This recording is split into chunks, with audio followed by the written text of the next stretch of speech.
toute l'organisation s'est questionnée par rapport à son avenir. Et là, je parle autant du conseil d'administration, de l'équipe que des familles. Hein. C'est tout ce beau monde-là qui ont été impliqués dans un processus qui a duré 6 mois de réflexion sur c'est quoi Famille Jeune, puis où on s'en va.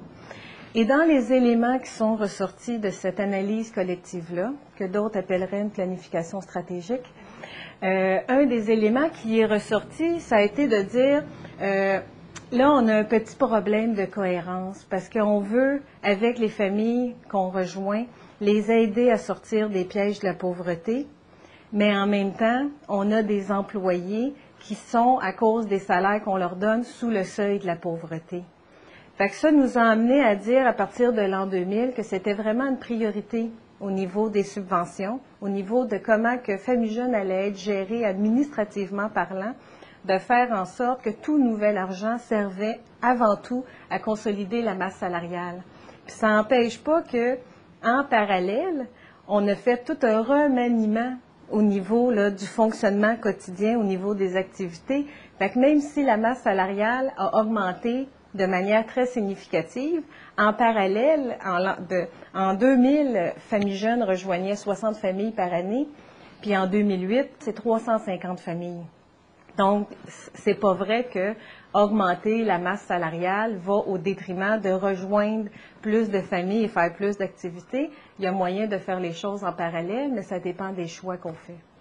Dans les changements que ça a représenté suite à cette réflexion sur la masse salariale, le premier changement, en fait, ça a été de faire en sorte que les employés aient des augmentations de salaire annuelles.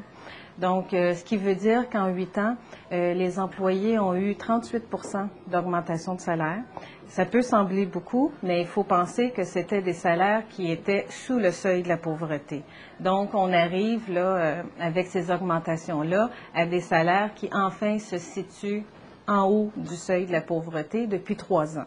Ça a voulu aussi dire que à chaque date anniversaire d'un employé, il y a 1 % qui se rajoute, 1 % pour l'ancienneté, pour inciter les gens à rester. Donc, il ne faut pas hésiter à augmenter. Tu sais, je peux vous dire, depuis 8 ans, là, il n'y a jamais un bailleur de fonds qui a refusé une demande de subvention en disant non, vous demandez trop pour les salaires. Si vous demandez 12 $ l'heure dans une demande de subvention pour un poste d'éducatrice, le bailleur de fonds vous en demandera pas 15. Fait que si vous voulez 15, ben demandez 18.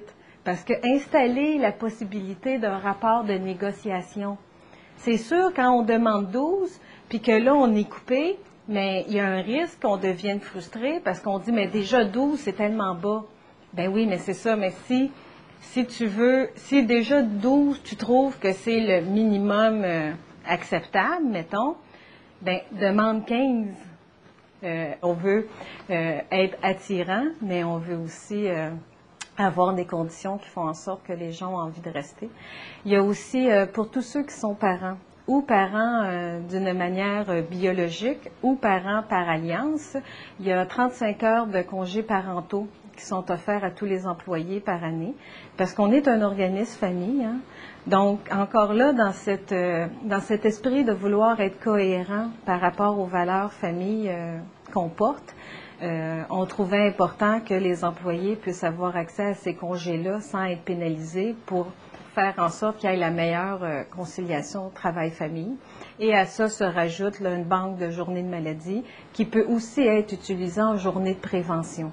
Le fait d'avoir fait comme ça un redressement de la masse salariale, ça a définitivement diminué le taux de roulement.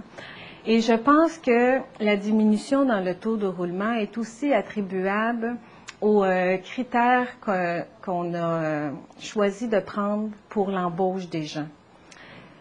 Parce que si on embauche des gens juste sur la base des diplômes en travail social, en psychoéducation, en éducation spécialisée, mais on embauche des gens aussi qui vont plus être de passage dans le communautaire parce qu'ils sont qualifiés pour aller dans le réseau de la santé et des services sociaux.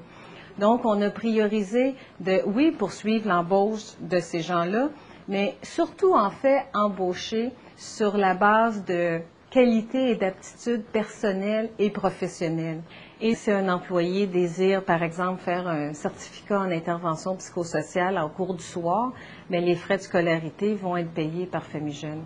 Donc, c'est un incitatif, en fait, à la formation continue, hein, puis à poursuivre le développement. Et naturellement que ça stimule beaucoup les gens aussi à rester parmi nous. Et voilà une belle reconnaissance. Et, très important, c'est d'avoir des postes à temps complet.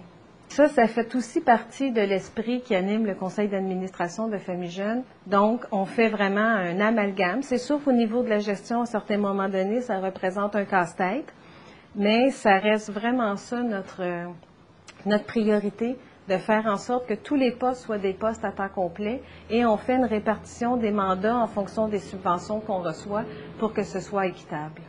Au-delà de la masse salariale, des conditions de travail, etc.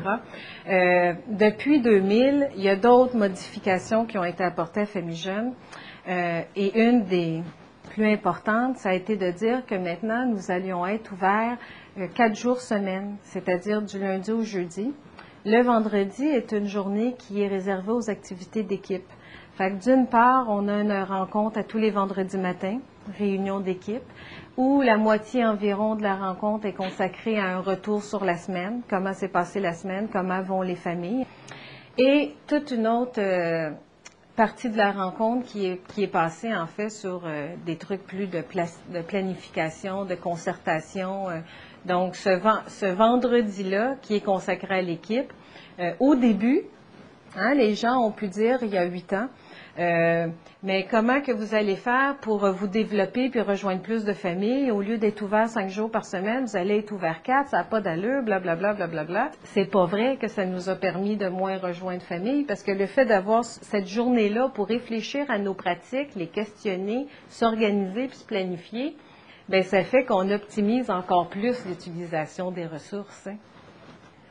Au niveau de l'embauche de la relève, je pense qu'une paire de lunettes qui est vraiment intéressante à mettre, c'est de se dire qu'embaucher quelqu'un qui n'a pas d'expérience dans le communautaire, ça comporte un grand avantage. C'est qu'on travaille avec quelqu'un qui est comme un terrain vierge.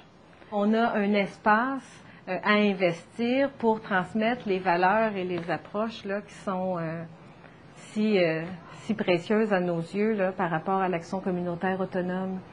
Donc, je pense que de voir les gens comme ça, je pense là à notre aide éducatrice qui, jusqu'à là, quelques mois, avait toujours travaillé dans des shops d'imprimerie.